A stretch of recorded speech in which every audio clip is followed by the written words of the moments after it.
Friends, बहुत बहुत स्वागत है आप सबों का आपके अपने यूट्यूब चैनल शिक्षा विद आयुष में। और मैं आयुष आप सबों के लिए फिर से नेक्स्ट वीडियो आप सबों के लिए लेके आ गया हूं। और इस वीडियो में हम लोग देखेंगे प्रैक्टिस सेट नंबर 48 से प्रैक्टिस सेट नंबर 52 तक। तो अगर आप लोग अभी तक इसके पीछे की वीडियोज़ को नहीं देखे हैं तो ऊपर आई बटन से आप लोग उस वीडियोज़ को भी देख सकते हैं। काफ़ी आपका एग्जाम रिलेवेंट सारे क्वेश्चन जो है सो आपको दिखेंगे। स्टैटिक जीके का जो है वीडियो सीरीज चलाया जा रहा है, इसके जितने भी क्वेश्चन को आप लोग देखेंगे तो एनटीपीसी के एग्जाम में जो है सो बहुत सारे क्वेश्चन यहाँ से पूछे जा रहे हैं और आगे भी एनटीपीसी के साथ साथ ग्रुप डी के भी एग्जाम में पूछे जाने की संभावना है। तो आप लोग इस वीडियो सीरीज में पूरा कंटिन्यू बने रहिएगा और पूरे तरीके को जो है सो अच्छे से फॉलो कीजिएगा। हर क्वेश्चन को जो है सो बिना स्किप किए देखिएगा, क्योंकि देखिए क्वेश्चन बहुत सारे ऐसे होते हैं जो आपको पता होता है, लेकिन उनसे रिलेटेड अगर कुछ पॉइंट होता है तो मैं उसको जो है सो बता देता हूँ। तो वो सब चीज़ जो है सो आपको पूरा देखना चाहिए, तो बिना स्किप किए वीडियो में पूरा लास्ट तक बने रहिएगा। एक छोटा सा रिक्वेस्ट है वीडियो स्टार्ट करने से पहले, अगर वीडियो अच्छा लगे तो वीडियो को लाइक जरूर कीजिएगा, वीडियो को ज़्यादा से ज़्यादा अपने फ्रेंड सर्कल में शेयर कीजिएगा और साथ ही अगर चैनल पे नए हैं तो चैनल को सब्सक्राइब करके बेल आइकन जरूर क्लिक कीजिएगा।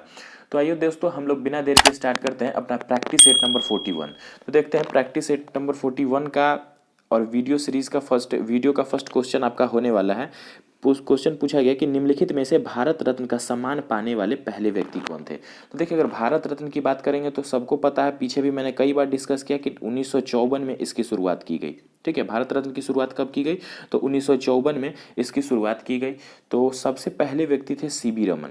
ठीक है, 1954 में कुल 3 लोगों को जो भारत रत्न सम्मान मिला था। एक सीबी रमन को मिला था, दूसरा राधा कृष्णन, ठीक है, सर्वपल्ली राधा कृष्णन को, और चक्रवर्ती राजगोपालाचारी। किसको मिला था? राजगोपालाचारी। तो 3 व्यक्ति को भारत रत्न दिया गया था 1954 में, सीबी रमन, चक्रवर्ती राजगोपालाचारी और सर्वपल्ली राधाकृष्णन। तो प्रश्न से राइट आंसर होगा आपका ऑप्शन नंबर सी, इस प्रश्न के लिए राइट आंसर होगा। साथ ही अगर बात करेंगे बीसी राय के बारे में, तो बीसी राय जो है सो आपके चिकित्सक के क्षेत्र से आते थे, साथ ही आपके वेस्ट बंगाल के मुख्यमंत्री भी रह चुके हैं। और इनको जो है सो 1961 में, ठीक है, 1961 में भारत रत्न दिया गया था। अगर गोविंद बल्लभ पंत की बात करेंगे तो देखिए, गोविंद बल्लभ पंत को जो है सो भारत रत्न दिया गया था साल 1957 में। ठीक है, 1957 में गोविंद बल्लभ पंत को भारत रत्न दिया गया था और स्वतंत्रता सेनानी थे। ठीक है, गोविंद बल्लभ पंत के बारे में देखेंगे तो स्वतंत्रता सेनानी थे, साथ ही उत्तर प्रदेश के पहले मुख्यमंत्री भी थे। उत्तर प्रदेश के पहले मुख्यमंत्री भी थे, भारत सरकार में भी मंत्रालय को संभाला है इन्होंने। नेक्स्ट देखेंगे तो क्वेश्चन नंबर 2 है कि भारतीय सिनेमा के प्रथम सिनेमेटोग्राफर जिन्हें दादा साहेब फाल्के पुरस्कार से सम्मानित किया गया है। तो भारतीय सिनेमा के प्रथम सिनेमेटोग्राफर कौन हो जाएंगे जिनको दादा साहेब फाल्के पुरस्कार से सम्मानित किया गया है? तो वह हो जाएंगे वी के मूर्ति। ठीक है, वी के मूर्ति पहले ऐसे व्यक्ति हैं जिनको कि दादा साहेब फाल्के पुरस्कार से सम्मानित किया गया है सिनेमेटोग्राफर में। ठीक है, और बात करेंगे अगर दादा साहेब फाल्के पुरस्कार की, तो दादा साहेब फाल्के पुरस्कार की शुरुआत हुई थी 1969 से। ठीक है, 1969 से दादा साहेब फाल्के पुरस्कार की शुरुआत हुई है। और बात करेंगे करंट में तो 2019 में जो है सो 2019 का दादा साहेब फाल्के पुरस्कार किसको मिला है? तो अमिताभ बच्चन को। ठीक है, किसको दिया गया है? तो अमिताभ बच्चन को 2019 का दादा साहेब फाल्के पुरस्कार दिया गया है। सिनेमा के क्षेत्र में देखेंगे तो सबसे सर्वोच्च पुरस्कार माना जाता है इसको। तो प्रश्न से राइट आंसर होगा ऑप्शन नंबर सी। नेक्स्ट देखते हैं क्वेश्चन नंबर 3 है, निम्नलिखित कलाकारों में से मिएंडरिंग पास्चर ऑफ मेमोरीज, ठीक है, बुक का क्या नाम है? तो मिएंडरिंग पास्चर्स ऑफ मेमोरीज पुस्तक किसने लिखी है? तो देखिए, इस पुस्तक के लेखक हो जाएंगे शोभना नारायण। ठीक है, इस पुस्तक के लेखक कौन हो जाएंगे? शोभना नारायण। तो प्रश्न से राइट आंसर होगा ऑप्शन नंबर ए। नेक्स्ट है क्वेश्चन नंबर 4 कि निम्नलिखित में से कौन दिए गए समूह से संबंधित नहीं है? तो देखिए, एक ऑप्शन है hard disk, women body, CPU और मदरबोर्ड। तो देखिए, अगर देखेंगे तो आंसर इसका होगा ऑप्शन नंबर ए। ठीक है, हार्ड डिस्क जो है सो संबंधित नहीं है आपका इस ग्रुप से। साथ ही जो है सो देख लीजिए हार्ड डिस्क क्या होता है। तो हार्ड डिस्क आपका एक तरह का देखेंगे तो एक तरह का आपका मेमोरी का पार्ट होता है, जो कि सीपीयू के अंदर आपका इसका यूज़ होता है। ठीक है, सीपीयू के अंदर भी यूज़ होता है, साथ ही इसका एक्सटर्नल हार्ड डिस्क भी होता है। एक तरह से कह सकते हैं कि इस स्टोरेज डिवाइस होता है। सीपीयू सेंट्रल प्रोसेसिंग यूनिट होता है। मदरबोर्ड की बात करेंगे तो मदरबोर्ड क्या होता है? आपका सीपीयू का ही एक पार्ट होता है। साथ ही देखते हैं क्वेश्चन नंबर 5 है कि कंप्यूटर में प्रोसेसिंग समय न्यूनतम होता है। तो देखिए, कौन से कंप्यूटर में प्रोसेसिंग समय न्यूनतम होता है? तो जाहिर सी बात है 16 बिट का कंप्यूटर जो होगा उसमें प्रोसेसिंग टाइम आपका क्या होगा? सबसे कम लगेगा, मतलब सबसे फास्ट कंप्यूटर होगा। तो देखिए, बीट आपका क्या होता है? बीट जो होता है यह एक तरह का यह जो होता है बीट जो आपका होता है यह आपका मेमोरी कैपेसिटी होता है, और इससे आपका क्या होता है कि पता चलता है कि कंप्यूटर का जो प्रोसेसर होता है वह कितने बीट का है। ठीक है, कितने बीट का है, तो जितना ज़्यादा बीट होगा वह कंप्यूटर क्या होगा उतना ही फ्लुएंटली वर्क करेगा। तो अभी जो है सो आपका 16 बीट का कंप्यूटर आ रहा है, और जो कि क्या होता है सबसे फास्टेस्ट वर्क करता है। साथ ही अगर मेमोरी यूनिट के बेस्ड अगर वीडियो देखना चाहते हैं, केबी है, एमबी, जीबी, टीबी, ये सब क्या है, अगर इस सब चीज़ को समझना चाहते हैं तो ऊपर आई बटन से भी आप लोग उस वीडियो को देख सकते हैं।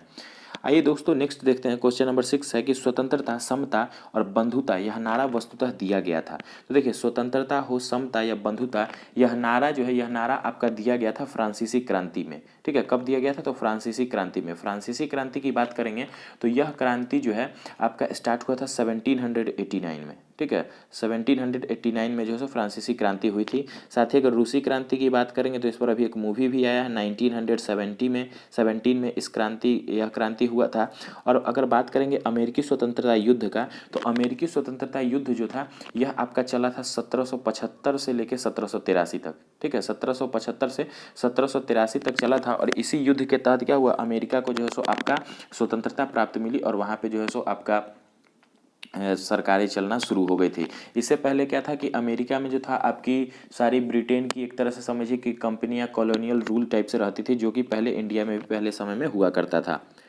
नेक्स्ट है क्वेश्चन नंबर 7 देखते हैं, निम्न में से कौन सा कथन असत्य है। तो देख लेते हैं क्या है। एक है सरोजनी नायडू, देखिए कुछ बुक हैं और उनसे उनसे रिलेटेड उनके ऑथर के नाम हैं। तो देखिए सरोजनी नायडू गोल्डन थ्रस होल्ड, तो यह क्या था, यह कविता संग्रह था, यह भी आपका सही है। दूसरा है अरुणा आसफ अली, तो अरुणा आसफ अली भारत छोड़ो आंदोलन के साथ संबंधित है, यह भी सही है। तीसरा है ईश्वर चंद्र विद्यासागर, तो ईश्वर चंद्र विद्यासागर जो है सो बहुविवाह पुस्तक के लेखक हो जाएंगे, तो यह जो है सो यह भी आपका सही है। तीसरा है राजा राम मोहन राय, तो सोम प्रकाश, तो देखिए सोम प्रकाश समाचार पत्र जो है इसके लेखक राजा राम मोहन राय नहीं होंगे, इसके लेखक हो जाएंगे ईश्वर चंद्र विद्यासागर। ठीक है, सोम प्रकाश समाचार पत्र था और इसके लेखक हो जाएंगे ईश्वर चंद्र विद्यासागर। तो प्रश्न से राइट आंसर क्या होगा, ऑप्शन नंबर डी इस प्रश्न के लिए राइट आंसर होगा। नेक्स्ट है क्वेश्चन नंबर 8 की राष्ट्रमंडल का महासचिव चुना जाने वाला पहला भारतीय कौन था। तो देखिए अगर राष्ट्रमंडल की बात करेंगे तो राष्ट्रमंडल का सचिव चुना जाने वाला पहला भारतीय हो जाएंगे कमलेश शर्मा। ठीक है, राष्ट्रमंडल का महासचिव चुने जाने वाले पहले भारतीय हो जाएंगे कमलेश शर्मा।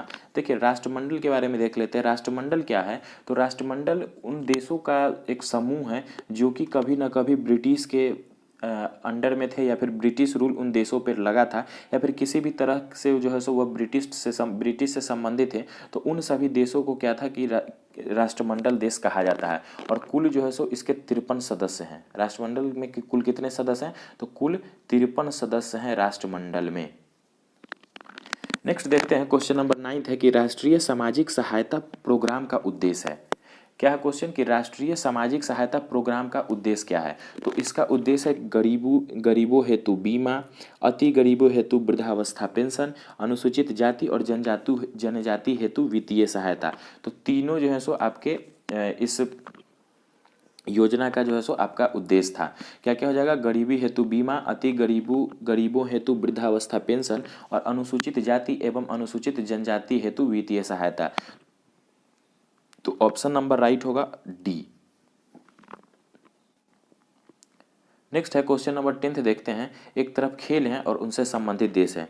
तो देखिए अगर हॉकी की बात करेंगे तो हॉकी भारत का राष्ट्रीय खेल हो जाएगा।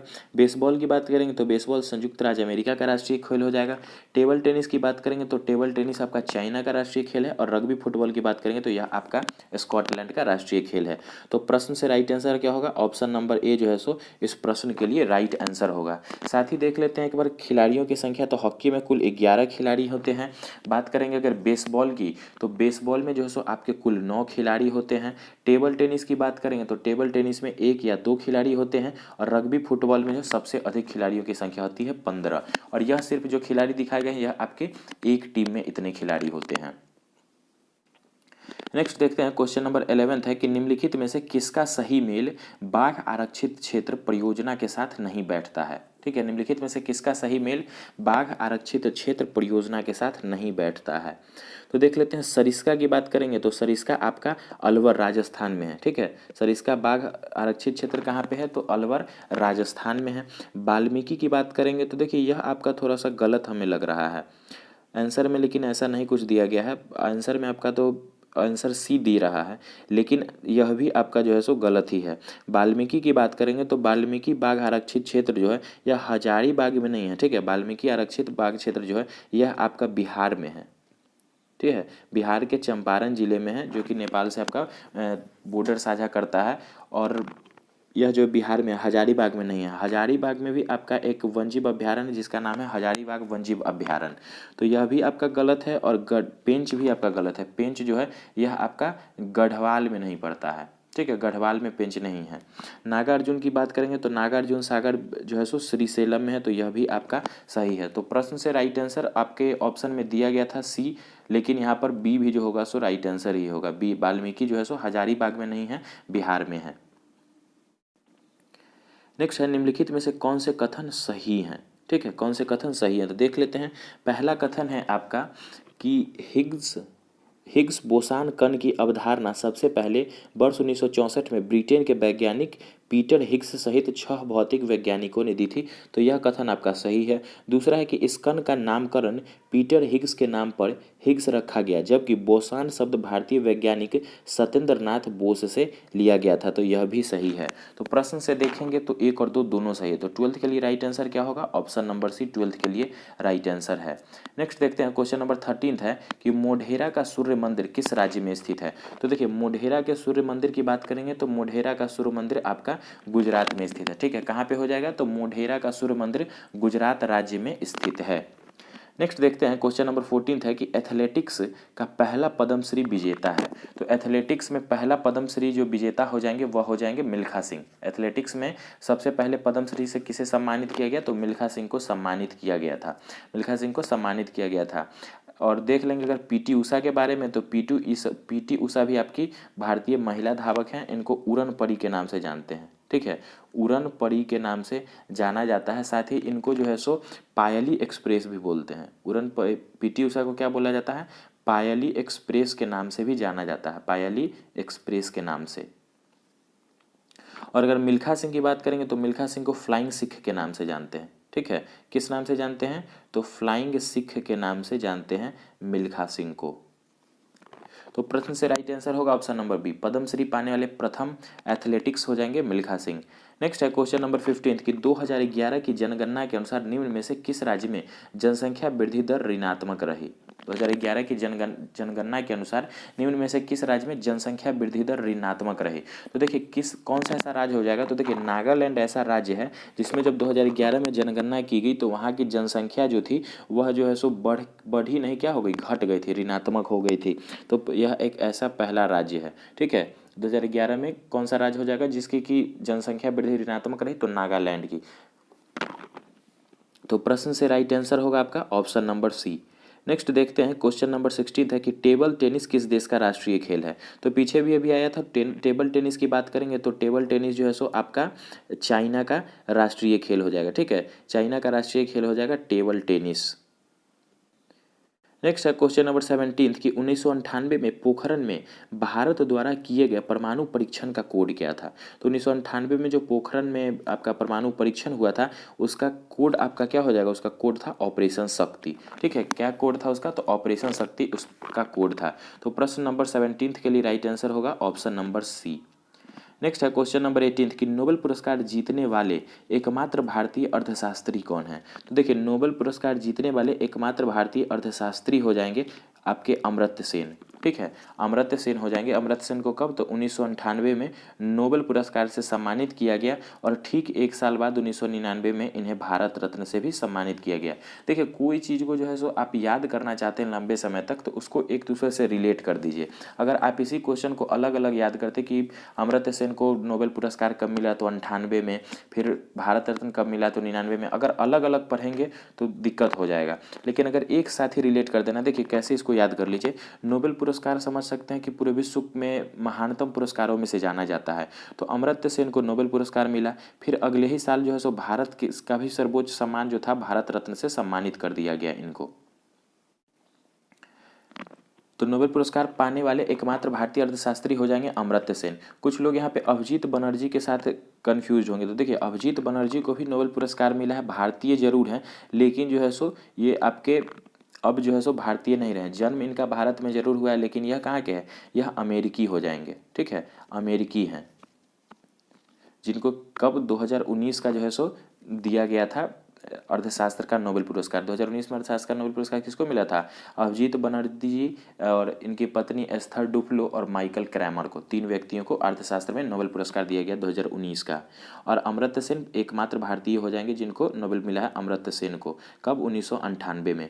नेक्स्ट है क्वेश्चन नंबर 19 कि 1953 में बनाया गया बाइनरी इलेक्ट्रॉनिक अनुक्रम कैलकुलेटर। ठीक है, क्या है, बाइनरी इलेक्ट्रॉनिक सीक्वेंस कैलकुलेटर क्या है। तो देखिए यह जो है सो एक प्रकार का इलेक्ट्रॉनिक कंप्यूटर है और एनटीपीसी 2016 का पूछा गया यह क्वेश्चन है। तो प्रश्न नंबर 19 के लिए राइट आंसर होगा ऑप्शन नंबर ए। क्या है क्वेश्चन, तो बाइनरी इलेक्ट्रॉनिक अनुक्रम कैलकुलेटर क्या है, यह एक इलेक्ट्रॉनिक कंप्यूटर है। ठीक है, क्या है, इलेक्ट्रॉनिक कंप्यूटर है। नेक्स्ट है क्वेश्चन नंबर 20 कि कुष्ठ रोधी दिवस कब मनाया जाता है। तो देखिए कुष्ठ रोधी दिवस जो है यह आपका 30 जनवरी को मनाया जाता है। साथ ही 30 जनवरी को आपका शहीद दिवस भी मनाते हैं। ठीक है, 30 जनवरी को शहीद दिवस भी मनाते हैं। महात्मा गांधी की मृत्यु कब हुई थी, तो 30 जनवरी को ही हुई थी और उसी दिन को हम लोग शहीद दिवस के रूप में मनाते हैं। साथ ही 30 जनवरी को कुष्ठ रोधी दिवस भी मनाते हैं। बात करेंगे अगर 25 दिसंबर की, तो 25 दिसंबर को तुलसी पूजन दिवस मनाते हैं। ठीक है, तुलसी पूजन दिवस मनाते हैं और सुशासन दिवस, सुशासन दिवस और तुलसी पूजन दिवस। तो गुड गवर्नेंस डे मनाया जाता है 25 दिसंबर को। अगर बात करेंगे 25 जनवरी की, तो 25 जनवरी को आपका मनाया जाता है राष्ट्रीय मतदाता दिवस। ठीक है, 25 जनवरी को क्या मनाया जाता है, राष्ट्रीय मतदाता दिवस मनाया जाता है 25 दिसंबर को, सॉरी 25 जनवरी को। तो प्रश्न से देखेंगे तो राइट आंसर होगा ऑप्शन नंबर डी, कुष्ठ रोधी दिवस 30 जनवरी। तो इस तरह से आपका प्रैक्टिस सेट नंबर 48 कंप्लीट होता है। देखते हैं हम लोग प्रैक्टिस सेट नंबर 49 को। तो फर्स्ट देखते हैं, निम्नलिखित कथनों पर विचार करना है। निम्नलिखित कथनों पर विचार कीजिए। पहला है आपका कि सर्वाधिक जनसंख्या वृद्धि दर वाला राज्य नागालैंड है। तो देखिए सर्वाधिक जनसंख्या वृद्धि दर वाला राज्य नागालैंड नहीं होगा, यह कथन आपका गलत है। सर्वाधिक वृद्धि दर वाला राज्य जो हो जाएगा वह हो जाएगा आपका मेघालय। कौन हो जाएगा, सर्वाधिक वृद्धि दर वाला राज्य होगा मेघालय। सर्वाधिक जनसंख्या वृद्धि दर वाला राज्य होगा मेघालय। दूसरा है न्यूनतम जनसंख्या वृद्धि दर वाला राज्य केरल है, तो यह भी गलत है। न्यूनतम जनसंख्या वृद्धि जो हुआ था वह आपका एक तरह से समझिए तो नागालैंड में हुआ था। वहाँ क्या हुआ था, जनसंख्या वृद्धि हुआ ही नहीं, वह कम गया। ठीक है, ऋणात्मक चला गया, पीछे भी हम लोग पढ़े थे। तो यह भी जो है सो आपका गलत हो जाएगा।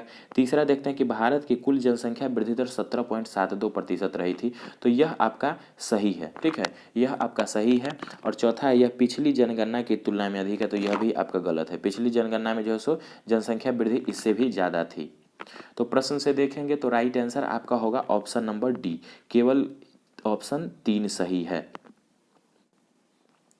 नेक्स्ट है क्वेश्चन नंबर 7, सेकंड है कि बायोस का क्या कार्य है। ठीक है, तो देखिए बायोस का कार्य क्या होता है। बायोस जो होता है एक तरह का आपका समझिए तो एक प्रोग्राम होता है जिसका फुल फॉर्म होता है बायोस का कि बेसिक इनपुट आउटपुट सिस्टम। ठीक है, क्या फुल फॉर्म होता है, बेसिक इनपुट आउटपुट सिस्टम। और इसका कार्य होता है कि सिस्टम हार्डवेयर के पुर्जों को प्रारंभ करना। तो प्रश्न से राइट आंसर होगा ऑप्शन नंबर ए। देखिए एक बार और देख लीजिए, बायोस का फुल फॉर्म होता है बेसिक इनपुट आउटपुट सिस्टम। इसका क्या वर्क होता है, जैसे ही आप कंप्यूटर को ऑन करते हैं, जैसे आप लोग अगर कंप्यूटर ऑन करते होंगे या लैपटॉप हो या फिर आपका डेस्कटॉप हो, तो डेस्कटॉप अगर हो तो अगर आप लोग सीपीयू का बटन को क्लिक करते हैं या फिर लैपटॉप है तो लैपटॉप के पावर बटन को क्लिक करते हैं, तो क्या होता है कि आपका कंप्यूटर एक मैसेज देता है। ठीक है, एक मैसेज देता है जो कि आपका बायोस बोला जाता है। और वो क्या करता है कि कंप्यूटर का जो भी हार्डवेयर कंपोनेंट है, जैसे आपका माउस हो गया, कीबोर्ड हो गया, सीपीयू हो गया, अगर प्रिंटर एडेड है तो प्रिंटर है, और सभी को क्या करता है कि एक इन्फॉर्म करता है कि आपका जो कंप्यूटर अब पावर ऑन हो गया है। तो एक तरह समझिए कि वो सब अलार्म का वर्क करता है, सभी सिस्टम को क्या करता है, स्टार्ट करने में जो है सो उसका मदद करता है, या फिर उसको कहिए तो एक तरीके से उसको जगाता है। नेक्स्ट है क्वेश्चन नंबर 3 कि निम्न में से कौन कंप्यूटर हार्डवेयर नहीं है। ठीक है, निम्न में से कौन कंप्यूटर हार्डवेयर नहीं है। तो देखिए कंप्यूटर हार्डवेयर कौन सा नहीं होता, कंपाइलर जो है यह आपका कंप्यूटर हार्डवेयर नहीं होगा, यह एक तरह का आपका सॉफ्टवेयर है। ठीक है, यह क्या है, एक तरह का सॉफ्टवेयर हो जाएगा। तो कंप्यूटर हार्डवेयर कौन कौन सा है, तो देखिए प्रिंटर हो जाएगा कंप्यूटर हार्डवेयर, माउस हो जाएगा और कीबोर्ड हो जाएगा। तो प्रिंटर, माउस और कीबोर्ड यह तीनों जो है सो हार्डवेयर कंपोनेंट हो जाएगा। हार्डवेयर कंपोनेंट उसको बोलते हैं कि जो कि आपका कंप्यूटर के साथ एडिशनल एडेड होता है। जैसे प्रिंटर क्या है, एक एडिशनल हार्डवेयर कंपोनेंट है। माउस आपका हार्डवेयर कंपोनेंट है। जो कि हार्डवेयर एक तरह से ऐसे समझ सकते हैं, वैसा चीज़ जिसको हम लोग टच कर सकते हैं। ठीक है, वैसा चीज़ जिसको हम लोग टच कर सकते हैं, और सॉफ्टवेयर उसको बोलते हैं जिसको ना हम लोग टच कर सकते हैं ना ही देख सकते हैं। ठीक है, तो कंपाइलर क्या होता है, एक तरह का आपका सॉफ्टवेयर होता है, एक कंपाइलिंग कोड का आपका एक टर्म है, जो कि आगे भी कभी बता दिया जाएगा इसको भी। तो प्रश्न से राइट आंसर होगा आपका ऑप्शन नंबर बी। नेक्स्ट देखते हैं, क्वेश्चन नंबर 4 है कि नाभिकीय शस्त्रों के इस्तेमाल संबंधी निर्णय लेने के लिए भारत ने नाभिकीय कामना प्राधिकरण का गठन कब किया। ठीक है, नाभिकीय कामना प्राधिकरण का गठन कब किया, तो यह गठन किया था वर्ष 2003 में। ठीक है, कब किया, तो वर्ष 2003 में इन्होंने नाभिकीय कामना प्राधिकरण का गठन किया। नेक्स्ट है क्वेश्चन नंबर 5 कि जनमत संग्रह तथा उपक्रमण कराया जाता है। तो जनमत संग्रह तथा उपक्रमण जो है यह कब कराया जाता है, तो यह कराया जाता है आपका स्विट्जरलैंड के द्वारा। ठीक है, जनमत संग्रह और उपक्रम कराया जाता है स्विट्जरलैंड के द्वारा। नेक्स्ट देखते हैं, क्वेश्चन नंबर 6 है, एक तरफ आपके कुछ देश के नाम है, दूसरे तरफ उनके संसद के नाम है। तो आइए इनका जो है सो हम लोग को क्या करना है, मिलान कर लेना है। देखते हैं, नेक्स्ट है, सॉरी फर्स्ट है आपका कि डेनमार्क। तो डेनमार्क की संसद को आपको फ्लोकेटिंग बोलते हैं। ठीक है, डेनमार्क की संसद को क्या बोलते हैं, फ्लोकेटिंग बोलते हैं। भूटान की संसद की बात करेंगे तो भूटान की संसद को त्वेंसेंगडू बोलते हैं। क्या बोलते हैं, त्वेंसेंगडू बोलते हैं। जापान के संसद की बात करेंगे तो इसको डायट बोलते हैं, और इजराइल की संसद को नेसेट बोलते हैं। तो प्रश्न से राइट आंसर होगा आपका option number A. Option number A इस प्रश्न के लिए राइट आंसर होगा। नेक्स्ट है क्वेश्चन नंबर 7 कि निम्नलिखित में से कौन सा एक युग्म सुमेलित नहीं है। एक तरफ आपके नदी हैं, दूसरे तरफ जो है सो उनके पे बसे नगर हैं, नदी के किनारे बसे शहर। तो देखिए गोमती की बात करेंगे तो गोमती जो है सो मतलब लखनऊ से होके बहती है, लखनऊ गोमती नदी के किनारे बसा है, यह सही है। अयोध्या भी आपका सरयू नदी के किनारे बसा है। बद्रीनाथ की बात करेंगे तो बद्रीनाथ भी आपका अलकनंदा के किनारे बसा हुआ शहर है। साथ ही बात करेंगे अगर सतना की, तो सतना जो है नर्मदा नदी के किनारे बसा शहर नहीं है। सतना जो है सो आपका टोंस नदी, ठीक है, सतना जो है एमपी में पड़ता है और टोंस नदी के किनारे बसा एक शहर है, टोंस नदी के किनारे। नर्मदा के किनारे आपके अगर होगा तो जबलपुर हो सकता है, आपका जबलपुर जो है सो नर्मदा नदी के किनारे बसा एक शहर है। तो राइट आंसर होगा ऑप्शन नंबर डी। ठीक है, ऑप्शन नंबर डी जो है सो सही सुमेल नहीं है। नेक्स्ट है क्वेश्चन नंबर 8 कि भारत में लोकपाल का सुझाव सर्वप्रथम किस आयोग ने दिया था। भारत में लोकपाल का आयोग सर्वप्रथम किस आयोग ने दिया था। तो भारत में लोकपाल का आयोग जो है यह दिया था प्रथम प्रशासनिक सुधार आयोग ने। किस आयोग ने दिया, तो प्रथम प्रशासनिक सुधार आयोग ने लोकपाल का सुझाव दिया था। तो प्रश्न से राइट आंसर होगा option number B.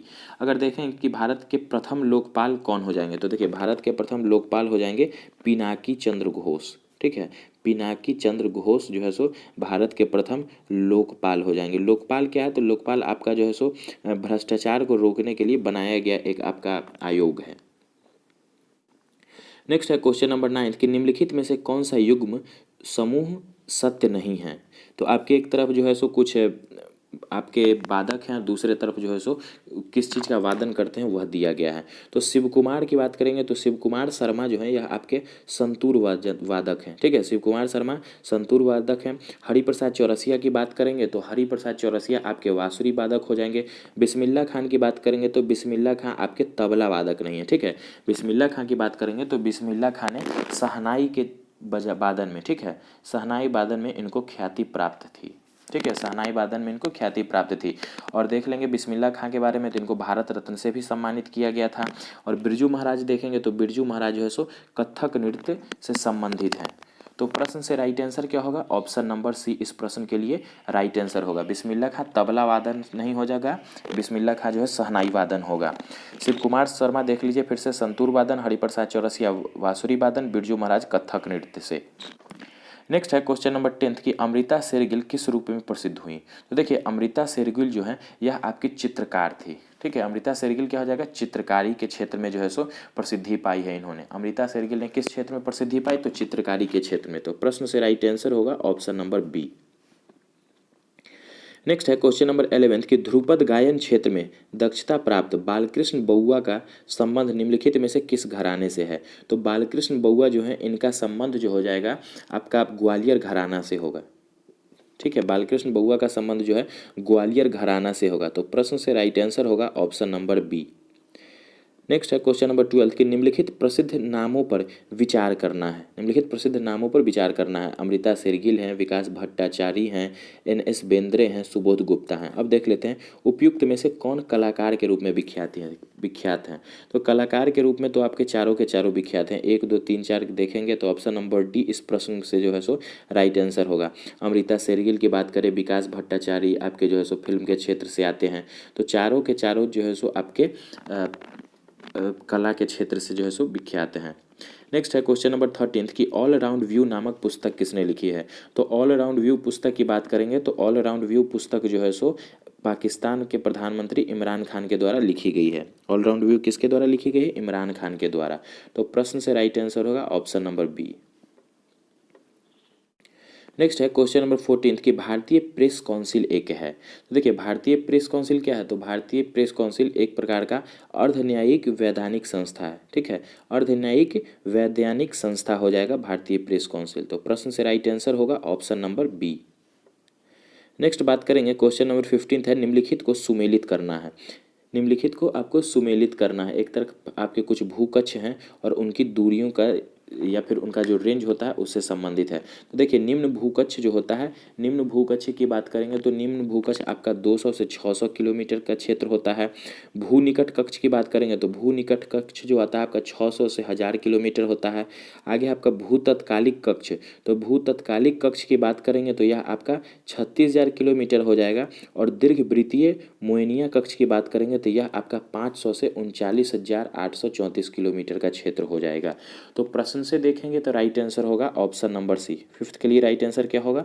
Option number C fifth के लिए राइट आंसर होगा। नेक्स्ट है क्वेश्चन नंबर 16 कि एशियाई मैराथन चैंपियनशिप जीतने वाले पहले भारतीय खिलाड़ी कौन हैं। देखिए एशियाई मैराथन चैंपियनशिप जीतने वाले पहले भारतीय खिलाड़ी कौन हो जाएंगे? तो पहले भारतीय खिलाड़ी हो जाएंगे गोपी थोनाकल। ठीक है, गोपी थोनाकल हो जाएंगे एशियाई मैराथन चैंपियनशिप जीतने वाले पहले भारतीय खिलाड़ी। तो प्रश्न से right answer option number C. Next देखते हैं क्वेश्चन नंबर 17 है कि भारत में प्रतिवर्ष राष्ट्रीय एकता दिवस मनाया जाता है। तो देखिए प्रतिवर्ष जो है सो राष्ट्रीय एकता दिवस मनाया जाता है सरदार वल्लभ भाई पटेल की जन्म दिवस के अवसर में। ठीक है, राष्ट्रीय एकता दिवस कब? तो 31 अक्टूबर को। 31 अक्टूबर को हर साल जो है सो नेशनल यूनिटी डे या फिर राष्ट्रीय एकता दिवस के रूप में मनाया जाता है। सरदार वल्लभ भाई पटेल को क्या लौह पुरुष भी बोला जाता है। और अभी हाल ही में जो है सो विश्व की सबसे ऊंची प्रतिमा स्टैचू ऑफ यूनिटी कहाँ पे बना है? तो यह जो है सो गुजरात के नर्मदा जिले में और विश्व की सबसे ऊंची प्रतिमा है। इसकी हाइट की बात करेंगे तो इसका हाइट कितना है? 182 मीटर, 182 मीटर जो है सो इसकी कुल हाइट है। साथ ही में अगर इसके डिज़ाइनकर्ता की बात करेंगे तो इसके डिज़ाइनकर्ता हो जाएंगे रामवी सुतार। कई बार क्वेश्चन पूछा भी गया है यह प्रश्न आपका, तो काफ़ी इंपॉर्टेंट है, इसको जरूर ध्यान रखिएगा। नेक्स्ट है क्वेश्चन नंबर 18 कि BIOS बायोस का पूरा नाम क्या है। मैंने पीछे भी बताया भी था, एक बायोस का क्वेश्चन ही था। तो इसका फुल फॉर्म हो जाएगा आपका बेसिक इनपुट आउटपुट सिस्टम। ठीक है, बायोस का फुल फॉर्म क्या हो जाएगा? बेसिक इनपुट आउटपुट सिस्टम इस प्रश्न का राइट आंसर होगा। बायोस का फुल फॉर्म क्या होता है? Basic input output system. और इसका वर्क क्या होता है? तो कंप्यूटर स्टार्ट होते साथ ही यह जो है सो आपका एक प्रोग्राम होता है जो कि रन करता है और सारे हार्डवेयर कंपोनेंट को एक तरह से जगाने का या अलार्मिंग का काम करता है। नेक्स्ट है क्वेश्चन नंबर 19 कि चीन की विशाल दीवार के निर्माण का श्रेय किसे जाता है। तो चीन की विशाल दीवार जो है उसके निर्माण का श्रेय जाता है क्विंसी ह्युआंग को। ठीक है, क्विंसी ह्युआंग को जो है so great wall of China के निर्माण का श्रेय जाता है। तो प्रश्न से राइट आंसर होगा ऑप्शन नंबर ए। नेक्स्ट देखते हैं क्वेश्चन नंबर 20 है कि 100 वर्षों की अवधि में कितने लीप वर्ष होते हैं। तो अगर 100 वर्षों की अवधि की बात करेंगे तो 100 वर्षों में कुल आपके 24 लीप वर्ष होते हैं। इसको आसानी से रट लीजिए। मैथ में भी यह प्रश्न पूछा जाता है, रीजनिंग में भी पूछा जाता है, जीके में भी पूछ लिया जाता है। तो 100 वर्ष की अवधि में कुल कितने लीप वर्ष होते हैं? तो कुल 24 लीप वर्ष जो होते हैं सो 100 वर्ष में होते हैं। तो इस तरह से देखेंगे तो आपका प्रैक्टिस सेट नंबर 49 भी कंप्लीट होता है। आशा कर रहे हैं कि सभी लोगों को वीडियो पसंद आ रहा होगा। वीडियो अगर आप सबों को पसंद आए तो वीडियो को लाइक ज़रूर कीजिएगा।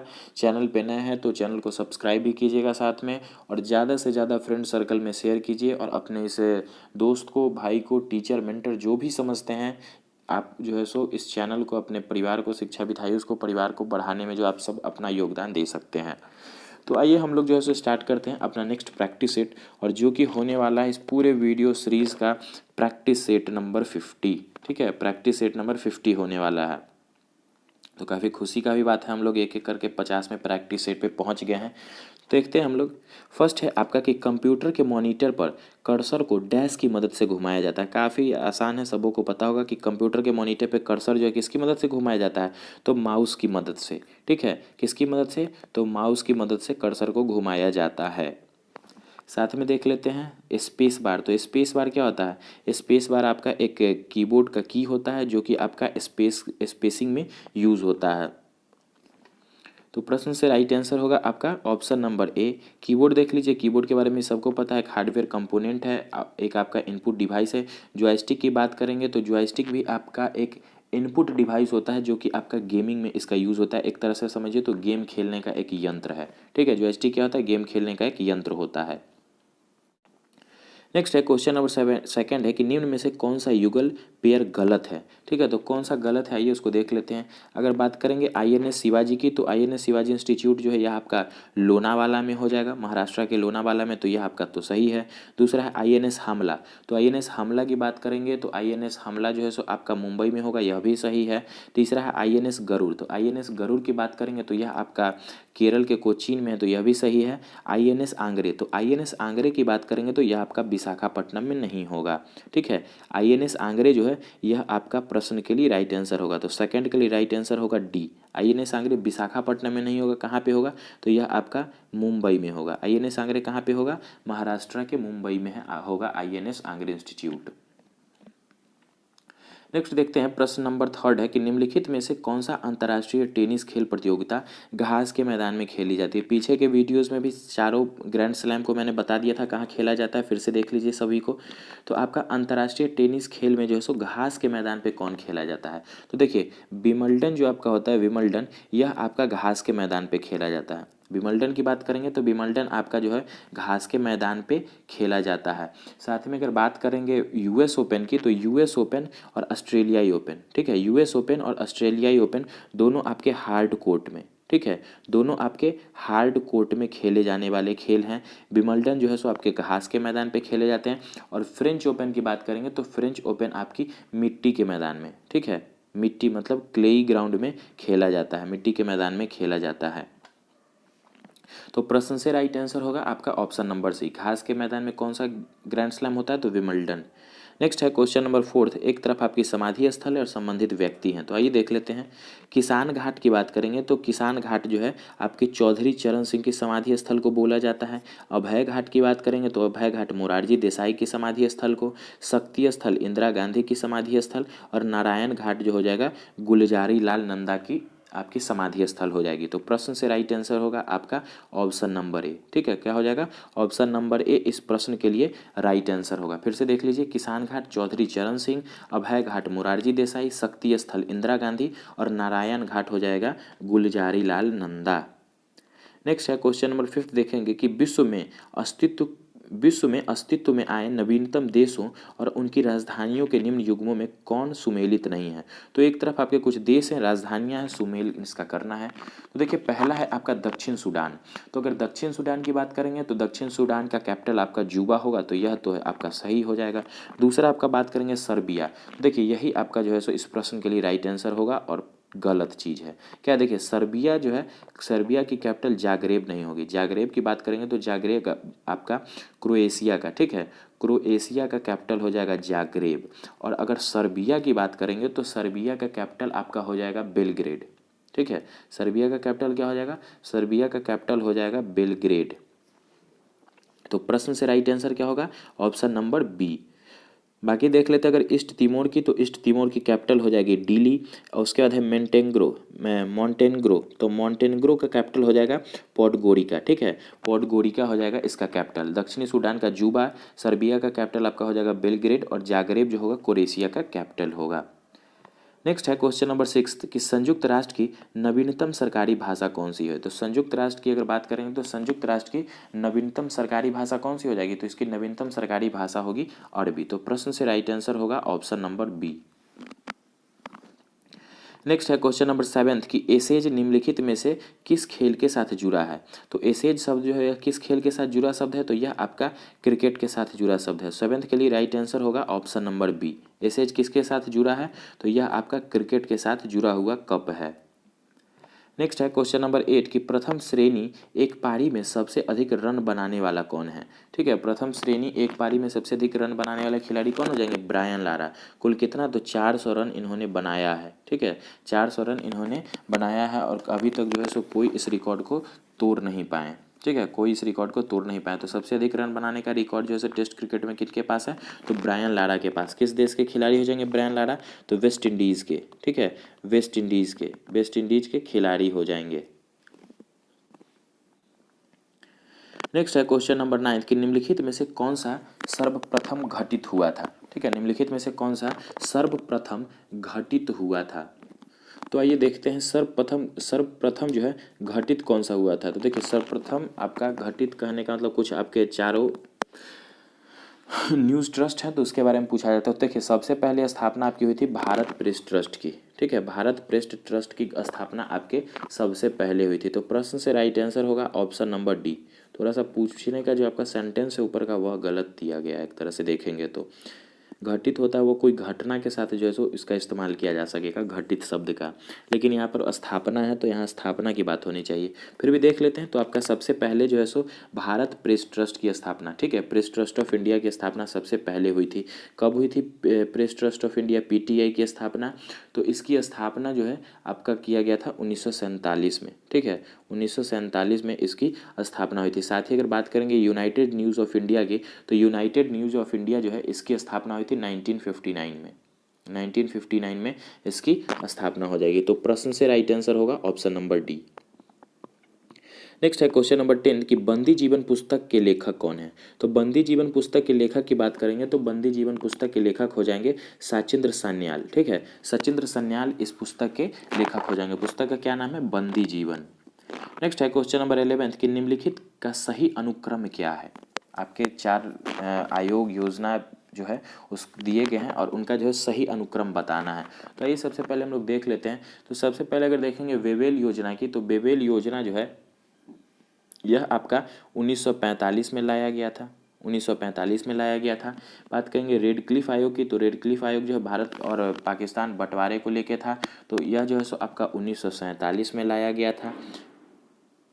साथ में बात करेंगे क्रिप्स मिशन की, तो क्रिप्स मिशन जो है यह आपका 1942 में आया था। और कैबिनेट मिशन की बात करेंगे तो कैबिनेट मिशन आपका 1946 में आया था। तो इस तरह से अगर देखेंगे तो आपका प्रश्न से राइट आंसर होगा ऑप्शन नंबर बी।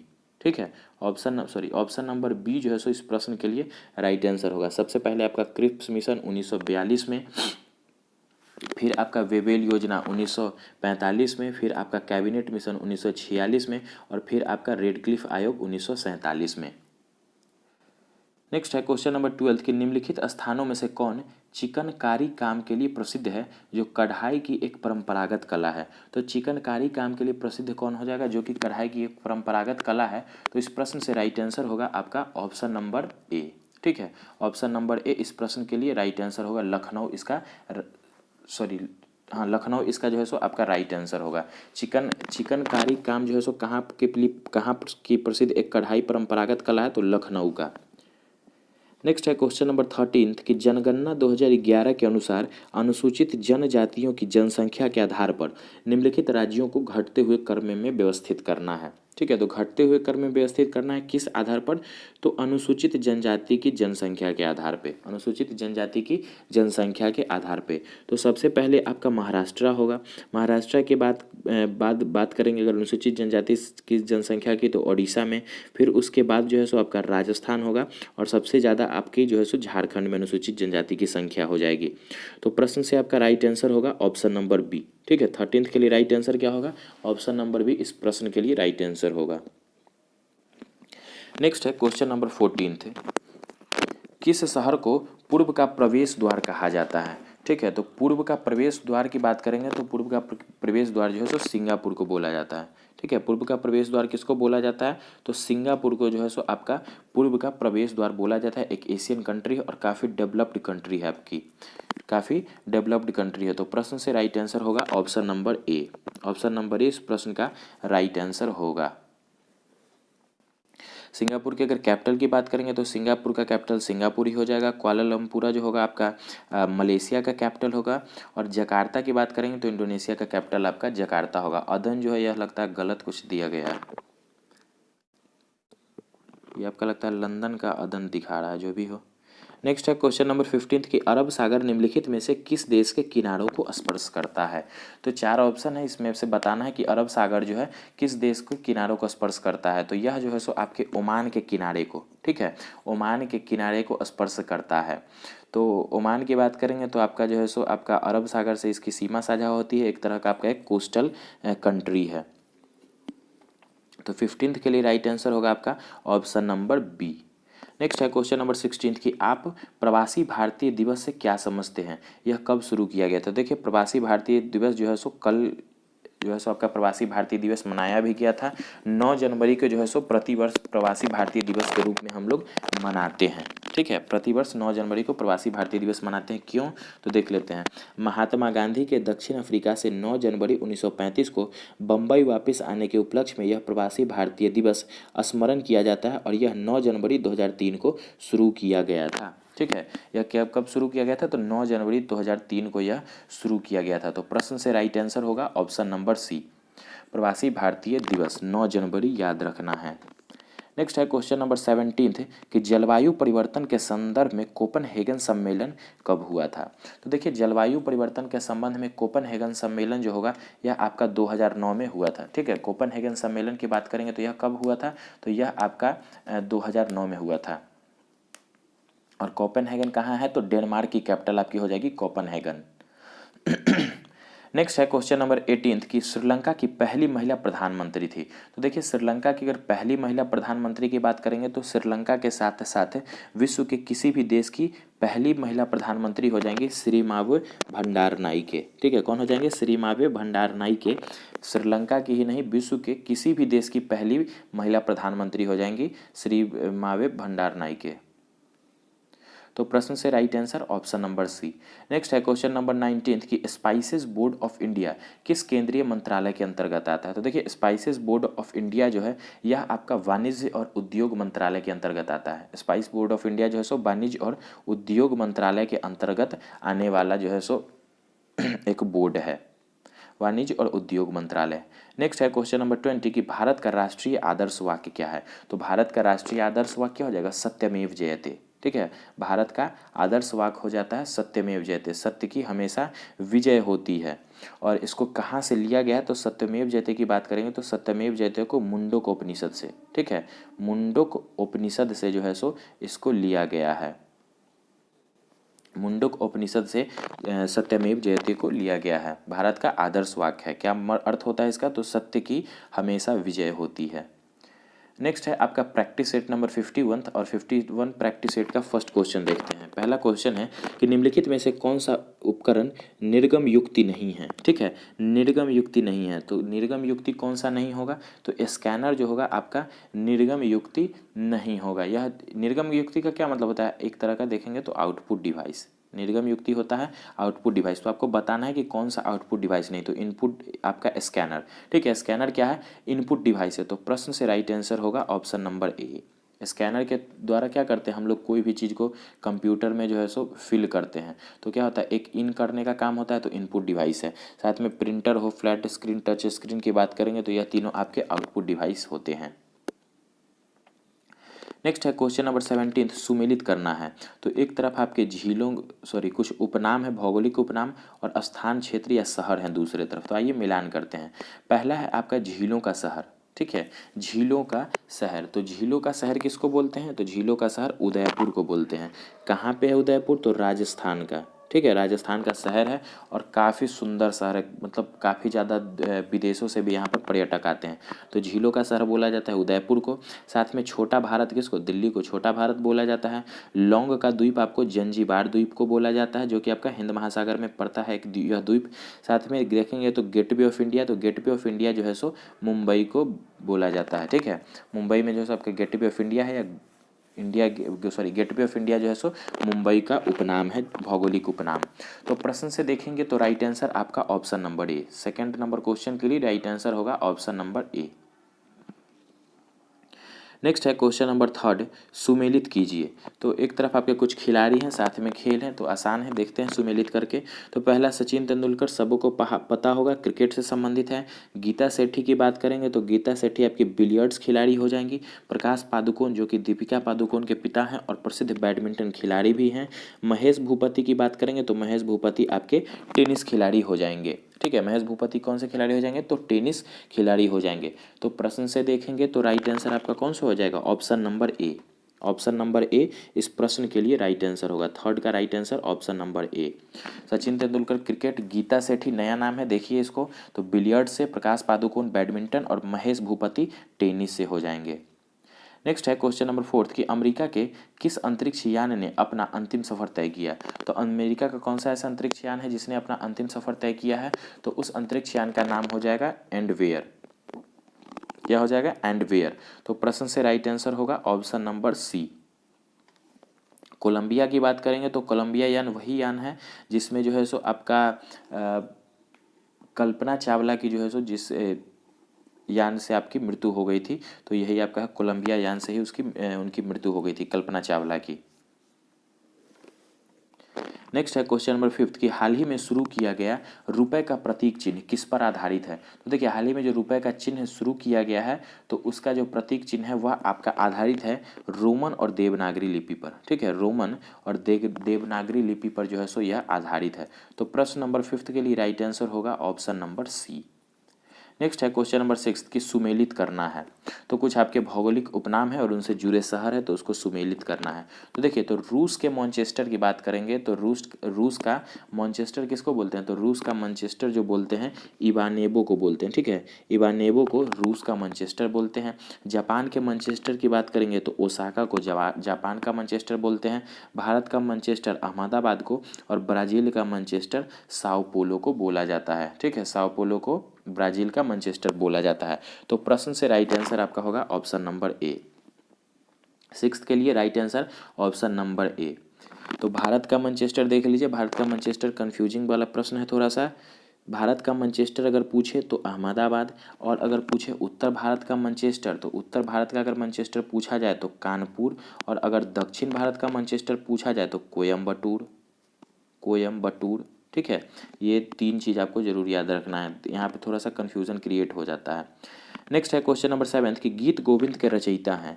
तो देखिए, गीत गोविंद के रचयिता की बात करेंगे तो गीत गोविंद के रचयिता हो जाएंगे जयदेव। ठीक है, गीत गोविंद के रचयिता कौन हो जाएंगे, जयदेव। जयदेव ने किस गीत गोविंद की रचना की थी। नेक्स्ट है आपका किस शहर में नोबेल शांति पुरस्कार से सम्मानित किया जाता है। पीछे भी मैंने एक दो वीडियो में बताया कि देखिए, नोबेल पुरस्कार की जो आपकी स्थापना थी 1901 में, इससे यह पुरस्कार दिया जा रहा है। अल्फ्रेड नोबेल के सम्मान में दिया जाता है। अल्फ्रेड नोबेल के बारे में देखेंगे तो डायनामाइट के आविष्कारक थे। और साथ ही अगर एक चीज़ देख लीजिए तो आपका नोबेल का जो जितना भी पुरस्कार होता है, सारे के सारे पुरस्कार आपके स्वीडन के स्टॉकहोम में दिए जाते हैं। ठीक है, सारे पुरस्कार आपके स्वीडन के स्टॉकहोम में दिए जाते हैं। लेकिन आपका नोबेल शांति पुरस्कार जो है, ठीक है, नोबेल शांति पुरस्कार जो है यह आपको जो है सो ओसेलो में दिया जाता है। ठीक है, नॉर्वे के ओसेलो में दिया जाता है। तो प्रश्न से राइट आंसर होगा ऑप्शन नंबर ए। सारे के सारे पुरस्कार आपके स्वीडन के स्टॉकहोम में, और बाकी सिर्फ नोबेल शांति पुरस्कार ऐसा पुरस्कार है जो कि नॉर्वे के ओसेलो शहर में दिया जाता है। नेक्स्ट है क्वेश्चन नंबर नाइन्थ कि दक्षिण अमेरिकी महाद्वीप का वह कौन सा नगर है जो अपनी चौड़ी सड़कों के कारण दक्षिण अमेरिका का पेरिस कहा जाता है। ठीक है, तो दक्षिण अमेरिकी महाद्वीप का कौन सा नगर है जो कि चौड़ी सड़कों के कारण दक्षिण अमेरिका का पेरिस कहा जाता है, तो वह नगर आपका हो जाएगा रियो डी जेनेरो। ठीक है, रियो डी जेनेरो जो कि आपका ब्राज़ील का शहर है। ठीक है, कहाँ का, तो ब्राज़ील का यह शहर है। तो प्रश्न से राइट आंसर होगा आपका ऑप्शन नंबर बी। नेक्स्ट देखते हैं क्वेश्चन नंबर 10 है कि चंद्र कक्षीय मिशन सेलिन एक निम्नलिखित में से किस एक का है। तो देखिए, चंद्र कक्षीय मिशन सेलिन एक जो होता है यह किसका एक मिशन है, तो यह जो है सो आपका जापान का एक मिशन है। ठीक है, चंद्र कक्षीय मिशन सेलिन किसका मिशन है, तो यह आपका जापान का मिशन है। नेक्स्ट है क्वेश्चन नंबर 11 कि निम्नलिखित में से कौन सा एक नृत्य शास्त्रीय रूप है। तो आपको 4 ऑप्शन है, शास्त्रीय बताना है। तो शास्त्रीय नृत्य आपका यहीं दिख रहा है, ओडिसी। ठीक है, ओडिसी जो है सो ओडिशा का शास्त्रीय नृत्य है। बाकी तीनों ऑप्शन देखेंगे तो बाकी तीनों ऑप्शन जो है आपके लोक नृत्य है। देखिए वांगला की बात करेंगे तो वांगला जो है सो आपका मेघालय का लोक नृत्य हो जाएगा। वांगला कहाँ का, मेघालय का लोक नृत्य हो जाएगा। कलबेलिया की बात करेंगे तो कलबेलिया जो है आपका राजस्थान का लोक नृत्य हो जाएगा। और पंडवानी की बात करेंगे तो पंडवानी आपका छत्तीसगढ़ का प्रसिद्ध लोक नृत्य है। ठीक है, छत्तीसगढ़ का आपका प्रसिद्ध लोक नृत्य है पंडवानी। तो प्रश्न से राइट आंसर होगा ऑप्शन नंबर सी। नेक्स्ट है क्वेश्चन नंबर 12 कि धार्मिक त्यौहार दुर्गा पूजा किस राज्य में उत्साह के साथ मनाया जाता है। तो दुर्गा पूजा की बात करेंगे तो दुर्गा पूजा आपका पश्चिम बंगाल में काफ़ी हर्ष और उल्लास के साथ मनाया जाने वाला त्यौहार है।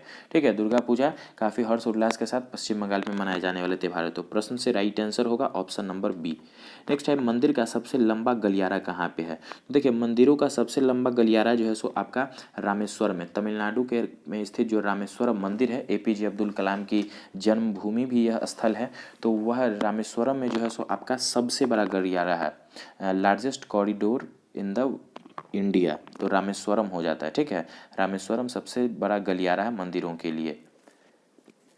नेक्स्ट है आपका क्वेश्चन नंबर 14 कि नौसेना के निम्नलिखित जहाज़ों में से विमान वाहक की पहचान करना है। तो नौसेना का जो है आपका कुछ जहाज़ दिया गया, इसमें से जो विमान वाहक जहाज़ है उसकी पहचान करना है। तो विमान वाहक जहाज़ कौन सा हो जाएगा, INS विराट।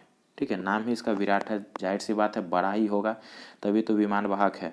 ठीक है, तो INS विराट जो है सो नौसेना का विमान वाहक जहाज़ है। तो प्रश्न नंबर 14 के लिए राइट आंसर ऑप्शन नंबर ए। नेक्स्ट है क्वेश्चन नंबर 15 कि भागवत गीता का अंग्रेजी में अनुवाद करने वाला पहला यूरोपियन कौन था। तो देखिए पहला यूरोपियन या पहला यूरोपियन था तो किस देश से था, तो यह आपके इंग्लैंड से थे। तो इनका क्या नाम था, आपका चार्ल्स विल्किंसन। ठीक है, कौन हो जाएंगे, तो चार्ल्स विल्किंसन। भागवत गीता का अंग्रेजी में अनुवाद किया था, क्या नाम था, चार्ल्स विल्किंसन। और किस वर्ष में, तो 1785 में। ठीक है, चार्ल्स विल्किंसन ने 1785 में भागवत गीता का अंग्रेजी में अनुवाद किया था। ठीक है, चार्ल्स विल्किंसन ने 1785 में भागवत गीता का अंग्रेजी में अनुवाद किया था। तो प्रश्न से right answer option number C. Next है क्वेश्चन नंबर 16 कि भारत राष्ट्रीय खेल दिवस मनाता है। तो देखिए भारत में जो है सो राष्ट्रीय खेल दिवस कब मनाया जाता है, तो यह मनाया जाता है 29 अगस्त को। भारत में राष्ट्रीय खेल दिवस कब मनाया जाता है, 29 अगस्त को। 29 अगस्त को जो है सो खेल दिवस मनाने का मुख्य वजह यह है कि उस दिन जो है सो महान हॉकी खिलाड़ी मेजर ध्यानचंद, ठीक है, मेजर ध्यानचंद के जन्म दिवस के उपलक्ष्य में जो है सो खेल दिवस मनाते हैं। कब, तो 29 अगस्त को। तो प्रश्न से right answer option number B. Next है क्वेश्चन नंबर 17 कि भारतीय रेलवे ने 2015 में CNG पर चलने वाली पहली ट्रेन की शुरुआत की। यह प्रश्न आपका NTPC 2016 का पूछा गया है। यह CNG का सिर्फ फुल फॉर्म पूछना चाहता है यह क्वेश्चन, लेकिन क्वेश्चन को ज़्यादा घुमा दिया गया है। क्या है कि भारतीय रेलवे ने 2015 में CNG पर चलने वाली पहली ट्रेन की शुरुआत की। CNG का पूर्ण रूप क्या है, तो CNG का पूर्ण रूप क्या होता है, कॉम्प्रेस्ड नेचुरल गैस। CNG का फुल फॉर्म होता है आपका कॉम्प्रेस्ड नेचुरल गैस। और LPG की बात करेंगे तो LPG का फुल फॉर्म क्या हो जाएगा, लिक्विड पेट्रोलियम गैस हो जाएगा LPG का फुल फॉर्म। नेक्स्ट देखते हैं क्वेश्चन नंबर 18 है कि प्रधानमंत्री नरेंद्र मोदी द्वारा स्वच्छ भारत मिशन किस दिनांक पर शुरू किया गया ताकि स्वच्छ राष्ट्र बनने के भारत के विशाल स्वप्न को साकार किया जा सके। ठीक है, प्रधानमंत्री नरेंद्र मोदी द्वारा स्वच्छ भारत मिशन किस दिनांक पर शुरू किया गया ताकि स्वच्छ राष्ट्र बनने को भारत के विशाल स्वप्न को साकार किया जा सके। तो यह जो है सो आपका 2 अक्टूबर 2014 को शुरू किया गया। स्वच्छ भारत मिशन की स्थापना कब की गई थी, तो 2 अक्टूबर 2014 को इसकी शुरुआत की गई थी। स्वच्छ भारत मिशन का नरेंद्र मोदी जी के द्वारा जो है इसकी शुरुआत की गई थी। कब, 2 अक्टूबर 2014 को। नेक्स्ट है क्वेश्चन नंबर 19 कि ब्राज़ील का सबसे बड़ा शहर कौन सा है। तो देखिए ब्राज़ील के अगर सबसे बड़े शहर की बात करेंगे तो ब्राज़ील का सबसे बड़ा शहर हो जाएगा साओ पोलो। ठीक है, और इसको क्या बोलते हैं, इसको ब्राज़ील का मैनचेस्टर भी बोलते हैं। ब्राज़ील का मैनचेस्टर भी बोलते हैं और सबसे बड़ा शहर भी है, क्या नाम है, तो साओ पोलो। 19 के लिए ऑप्शन नंबर डी। नेक्स्ट है क्वेश्चन नंबर 20 कि सहिष्णुता के अभ्यास में उसका दुश्मन ही उसका सबसे अच्छा शिक्षक होता है। क्या है कथन कि सहिष्णुता के अभ्यास में उसका दुश्मन ही उसका सबसे अच्छा शिक्षक होता है, यह शब्द किसने कहे थे? तो देखिए यह शब्द जो है सो तिब्बती धर्म गुरु दलाई लामा के शब्द हैं। यहाँ पे थोड़ा सा कट गया, आपको दिख नहीं रहा होगा, तो दलाई लामा, ठीक है। सहिष्णुता के अभ्यास में उसका दुश्मन ही उसका सबसे अच्छा शिक्षक होता है, यह कथन जो है सो तिब्बती धर्मगुरु दलाई लामा के द्वारा कहे गए हैं। तो इस तरह से देखेंगे तो आपका प्रैक्टिस सेट नंबर 51 कंप्लीट होता है और इस वीडियो का लास्ट प्रैक्टिस सेट हम लोग प्रैक्टिस सेट नंबर 52 आइए स्टार्ट करते हैं। तो फर्स्ट नंबर क्वेश्चन की बात करेंगे तो फर्स्ट नंबर क्वेश्चन है कि अर्थशास्त्र में नोबेल पुरस्कार कब आरंभ किए गए? तो देखिए अर्थशास्त्र में जो नोबेल पुरस्कार है यह आपका आरंभ किया गया था 1969 में, ठीक है। 1969 में आपका अर्थशास्त्र का नोबेल पुरस्कार शुरुआत किया गया था। 1969 बहुत ज़्यादा जो है सो आपका इम्पॉर्टेंट वर्ष है, कई घटनाएं यहाँ पे घटित है, सभी को आप लोग जरूर देखिएगा। नोबेल पुरस्कार की बात करेंगे तो नोबेल पुरस्कार 1901 से आपका शुरू है और 1969 देख लीजिए। 1969 जैसे आपका अर्थशास्त्र में नोबेल पुरस्कार की शुरुआत हुई थी, CISF का गठन हुआ था, साथ में अगर देखेंगे तो दादा साहेब फाल्के अवार्ड की शुरुआत की गई थी। सबसे पहले चंद्रमा पर मानव ने 1969 में ही कदम रखा था। 14 बैंकों का राष्ट्रीयकरण हुआ था और भी कई सारे चीज़ें जो कि आपका 1969 में गठित हैं। नेक्स्ट है क्वेश्चन नंबर सेकंड, सुमेलित करना है आपको सूची 1 को सूची 2 से। तो कुछ नेशनल इंस्टीट्यूट हैं और उनके संबंधित जगह हैं। तो देखिए पहला है आपका नेशनल इंस्टीट्यूट ऑफ यूनानी मेडिसिन। तो देखिए नेशनल इंस्टीट्यूट ऑफ यूनानी मेडिसिन जो है यह आपकी बेंगलुरु में स्थित है। दूसरा बात करेंगे नेशनल इंस्टीट्यूट ऑफ हेम्योपैथी। तो national institute of homoeopathy Kolkata में स्थित है। नेशनल इंस्टीट्यूट ऑफ आयुर्वेदा, तो नेशनल इंस्टीट्यूट ऑफ आयुर्वेदा जो है आपका जयपुर में स्थित हो जाएगी और नेशनल इंस्टीट्यूट ऑफ सिद्ध जो होगा यह आपका चेन्नई में स्थित होगा। तो प्रश्न से राइट आंसर होगा ऑप्शन नंबर सी, ठीक है। प्रश्न से राइट आंसर होगा ऑप्शन नंबर सी। हेम्योपैथी के जनक किसको बोला जाता है, ठीक है। हेम्योपैथी का जनक किसे कहा जाता है, इस प्रश्न का जवाब आप लोग कमेंट बॉक्स में जरूर दीजिएगा, ठीक है। क्या प्रश्न है कमेंट बॉक्स के लिए कि हेम्योपैथी का जनक किसे कहा जाता है। नेक्स्ट है क्वेश्चन नंबर थर्ड कि निम्नलिखित में से किस एक नाभिकीय सक्षम देश को पहले प्रयोग न करने की घोषित नीति है, ठीक है। निम्नलिखित में से किस एक नाभिकीय सक्षम देश की पहले प्रयोग न करने की घोषित नीति है? तो यह नीति जो है किसका है, तो यह आपका चीन लोक गणतंत्र का है, ठीक है। चीनी लोक गणतंत्र का यह आपका प्रयोग है, घोषित नीति। तो प्रश्न से राइट आंसर होगा ऑप्शन नंबर बी। नेक्स्ट है क्वेश्चन नंबर फोर्थ कि भारतीय भाषाओं में हिंदी के बाद विश्व में कौन सी भाषा अधिकतम बोली जाती है? तो देखिए भारतीय भाषाओं की बात हो रही है तो भारतीय भाषाओं में देखेंगे तो विश्व में सबसे ज़्यादा हिंदी बोली जाती है और दूसरे नंबर पे जो है सो बांग्ला बोली जाती है। तो भारतीय भाषाओं में जो है सो दूसरे नंबर पर विश्व में सबसे अधिकतम बोली जाने वाली भाषा हो जाएगी बांग्ला, ठीक है। कौन सी भाषा हो जाएगी, बांग्ला भाषा हो जाएगी। साथ ही अगर देखेंगे विश्व में सबसे अधिक बोले जाने वाली भाषा, तो विश्व में सबसे अधिक बोले जाने वाली भाषा हो जाएगी अंग्रेजी, ठीक है, इंग्लिश हो जाएगी। और दूसरी लैंग्वेज विश्व में सबसे अधिक बोले जाने वाली हो जाएगी मैड्रिन, मद्रानी, ठीक है, जो कि चाइनीज लैंग्वेज भी है। नेक्स्ट है क्वेश्चन नंबर फिफ्थ कि बंदी जीवन पुस्तक के लेखक कौन हो जाएंगे?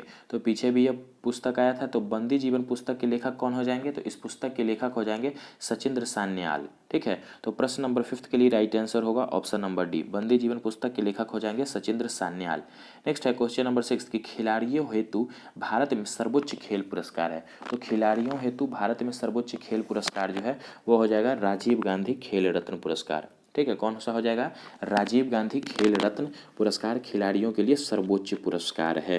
बाकी द्रोणाचार्य पुरस्कार की बात करेंगे तो द्रोणाचार्य पुरस्कार जो है सो आपका प्रशिक्षकों को दिया जाता है, मतलब कोच को दिया जाता है। कब से, तो 1985 में इसकी स्थापना हुई थी, शुरुआत हुई थी। अर्जुन पुरस्कार की बात करेंगे तो अर्जुन पुरस्कार 1961 से दिया जा रहा है। साथ ही आपका राजीव गांधी खेल रत्न पुरस्कार की बात करेंगे तो यह जो है सो आपका 1992 से, ठीक है, 1992 से यह पुरस्कार दिया जा रहा है। तो प्रश्न से राइट आंसर होगा ऑप्शन नंबर सी।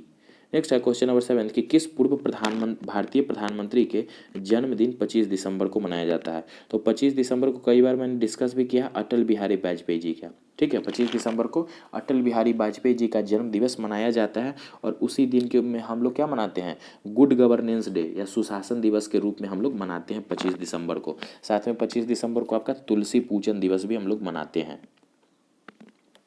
नेक्स्ट है क्वेश्चन नंबर 8 की अवकाश प्रणाली के प्राप्ति हेतु भारत में निम्नलिखित में से किन दो देशों से समझौता किया है? तो देखिए अवकाश प्रणाली के प्राप्ति हेतु भारत ने जो है सो किन दो देशों से समझौता किया है? तो भारत ने जो है सो आपका अमेरिका और इजराइल से, ठीक है, अमेरिका और इजराइल से जो है सो आपका समझौता किया है। किस प्रणाली हेतु? तो अवकाश प्रणाली हेतु। तो प्रश्न से राइट आंसर होगा ऑप्शन नंबर ए। नेक्स्ट है क्वेश्चन नंबर 9 कि वॉलीबॉल में सर्विस रोटेशन होती है। देखिए वॉलीबॉल में जो सर्विस रोटेशन होता है वो क्या होता है? घड़ी की सुई घुमाने की दिशा में, घड़ी की सुई मतलब आपको जब भी चलना है तो आपको क्लॉकवाइज ही चलना पड़ता है वॉलीबॉल में सर्विस रोटेशन के लिए। तो प्रश्न से राइट आंसर ऑप्शन नंबर ए। नेक्स्ट है क्वेश्चन नंबर 10 कि निम्नलिखित जनगणना 2011 के अनुसार अनुसूचित जाति के आधार पर निम्नलिखित राज्यों के घटते हुए कर में व्यवस्थित करना है। तो घटते हुए कर में व्यवस्थित करना है किसके आधार पर? तो अनुसूचित जाति के जनसंख्या के आधार पर। तो देखते हैं, तो सबसे पहले आपका कौन सा हो जाएगा? सबसे पहले आपका सबसे कम जनसंख्या अनुसूचित जाति की हो जाएगी पंजाब में, ठीक है, तो एक नंबर पे आपका पंजाब हो जाएगा। दूसरे नंबर पे बात करेंगे तो दूसरे नंबर पे आपका पश्चिम बंगाल हो जाएगा, ठीक है, दूसरे नंबर पे पश्चिम बंगाल हो जाएगा। और तीसरे नंबर की बात करेंगे तो तीसरे नंबर पे आपका जो हो जाएगा वह होगा बिहार, ठीक है, बिहार। और चौथे नंबर पे आंध्र प्रदेश हो जाएगा। तो प्रश्न से आपका राइट आंसर होगा ऑप्शन नंबर ए, ठीक है, ऑप्शन नंबर ए इस प्रश्न के लिए राइट आंसर होगा। नेक्स्ट है क्वेश्चन नंबर 11 कि निम्नलिखित में से किस भारतीय राज्य की राजभाषा अंग्रेजी है? ठीक है, निम्नलिखित में से किस भारतीय राज्य की राजभाषा अंग्रेजी है? तो देखिए नागालैंड राज्य की जो है सो राजभाषा आपकी अंग्रेजी हो जाएंगी। भारत का एकमात्र ऐसा राज्य है जिसकी राज्य भाषा जो है सो अंग्रेजी है, ठीक है, नागालैंड भारत का एकमात्र ऐसा राज्य है जिसकी राजभाषा आपका अंग्रेजी हो जाएगी। तो प्रश्न से राइट आंसर होगा ऑप्शन नंबर ए। साथ में अगर त्रिपुरा की राजकीय भाषा की बात करेंगे या राज्य भाषा की, तो त्रिपुरा की जो राजकीय भाषा है वह आपकी हो जाएगी बांग्ला, ठीक है, बांग्ला जो है सो त्रिपुरा की राजकीय भाषा है। साथ में आपका वहाँ पे भी अंग्रेजी बोली जाती है। असम की राजकीय भाषा की बात करेंगे तो असम की राजकीय भाषा हो जाएगी असमिया, ठीक है, असम में जो है सो असमिया लैंग्वेज बोला जाता है। मणिपुर की बात करेंगे तो मणिपुर का जो है सो राजकीय भाषा हो जाएगा मणिपुरी, ठीक है, मणिपुरी। और साथ में मणिपुर का आपका शास्त्रीय नृत्य फॉर्म भी है आपका मणिपुरी। नेक्स्ट है क्वेश्चन नंबर 12 कि पहला राष्ट्रमंडलीय खेल किस देश में हुआ था? तो देखिए पहला राष्ट्रमंडल खेल जो है कनाडा में हुआ था। तो प्रश्न से right answer option number C. राष्ट्रमंडल के बारे में मैंने पीछे भी बताया कि राष्ट्रमंडल उन देशों का एक समूह है जो कि किसी न किसी तरीके से जो है सो ब्रिटिश देश से संबंधित है, या तो उनका अधिकार हो या किसी भी तरह का व्यापारिक उपनिवेश वगैरह हो। तो यहाँ पे बात हो रही है कॉमनवेल्थ गेम की, राष्ट्रमंडल खेल की। तो पहला राष्ट्रमंडल खेल आपका कनाडा में आयोजित हुआ था। कब? तो 1930 में। राष्ट्रमंडल खेल की शुरुआत कब हुई? तो 1930 में, और कनाडा के हैमिल्टन में, ठीक है, कनाडा के हैमिल्टन में। नेक्स्ट है क्वेश्चन नंबर 13 कि एक तरफ आपके समाधि स्थल है, दूसरी तरफ व्यक्ति, आपको जो है सो इसका मिलान करना है। देखिए सबसे पहले देख लेते हैं वीर भूमि। तो देखिए वीर भूमि जो है सो किससे संबंधित हो जाएगी? तो वीर भूमि आपकी संबंधित हो जाएगी राजीव गांधी से। बात करेंगे अभय घाट की, तो अभय घाट आपके जो हो जाएंगे सो यह आपके मोरारजी देसाई से संबंधित हो जाएंगे। तीसरा आपका महाप्रयाण घाट की बात करेंगे तो महाप्रयाण घाट डॉक्टर राजेंद्र प्रसाद, और चैत्रा भूमि आपके BR अम्बेडकर से संबंधित समाधि स्थल है। तो प्रश्न से राइट आंसर होगा आपका ऑप्शन नंबर बी, ठीक है, प्रश्न से राइट आंसर होगा आपका ऑप्शन नंबर बी इस प्रश्न के लिए राइट आंसर होगा। फिर से देख लीजिए, वीरभूमि राजीव गांधी के लिए, अभय घाट मोरारजी देसाई, महाप्रयाण घाट डॉक्टर राजेंद्र प्रसाद, और चैत्रा भूमि BR अम्बेडकर। नेक्स्ट है क्वेश्चन नंबर 14 की जनगणना 2011 के अनुसार कुल जनसंख्या की दृष्टि से किस राज्य का स्थान दूसरा है? तो जनगणना 2011 के अनुसार कुल जनसंख्या की दृष्टि से दूसरा स्थान प्राप्त करने वाला राज्य कौन सा है? तो दूसरा स्थान प्राप्त करने वाला राज्य हो जाएगा आपका महाराष्ट्र, ठीक है। तो जनसंख्या में सबसे ज़्यादा जो है सो यूपी की जनसंख्या है, दूसरे नंबर पर आपके महाराष्ट्र की जनसंख्या है। मध्य प्रदेश और राजस्थान जो है सो आपके क्षेत्रफल के दृष्टिकोण में बड़े राज्य हैं। जनसंख्या के दृष्टिकोण से सबसे बड़े राज्य यूपी, दूसरा सबसे बड़ा राज्य महाराष्ट्र हो जाएगा। तो प्रश्न से right answer option number C. Next question है क्वेश्चन नंबर 15 कि विश्व में फूलों की सबसे बड़ी नीलामी बाजार आलमगीर, ठीक है, क्या नाम है? आलमगीर में स्थित है। ठीक है, विश्व के सबसे बड़ी फूलों की नीलामी बाजार आलमगीर में स्थित है, यह स्थान किस देश में है? तो देखिए आलमगीर जो है विश्व की सबसे बड़ी फूल की नीलामी बाजार है, यह आपका नीदरलैंड में स्थित है। ठीक है, कहाँ पे है? नीदरलैंड में स्थित है। तो प्रश्न से राइट आंसर ऑप्शन नंबर ए। नेक्स्ट क्वेश्चन है आपका विश्व वेटलैंड दिवस। ठीक है, वर्ल्ड वेटलैंड डे कब मनाया जाता है? तो देखिए विश्व वेटलैंड दिवस जो है यह आपका प्रतिवर्ष 2 फरवरी को, ठीक है, 2 फरवरी को मनाया जाता है विश्व वेटलैंड दिवस। प्रतिवर्ष 2 फरवरी को मनाया जाता है विश्व वेटलैंड दिवस या world wetland day. Next question है क्वेश्चन नंबर 17 कि आईएसआई का पूरा नाम क्या है?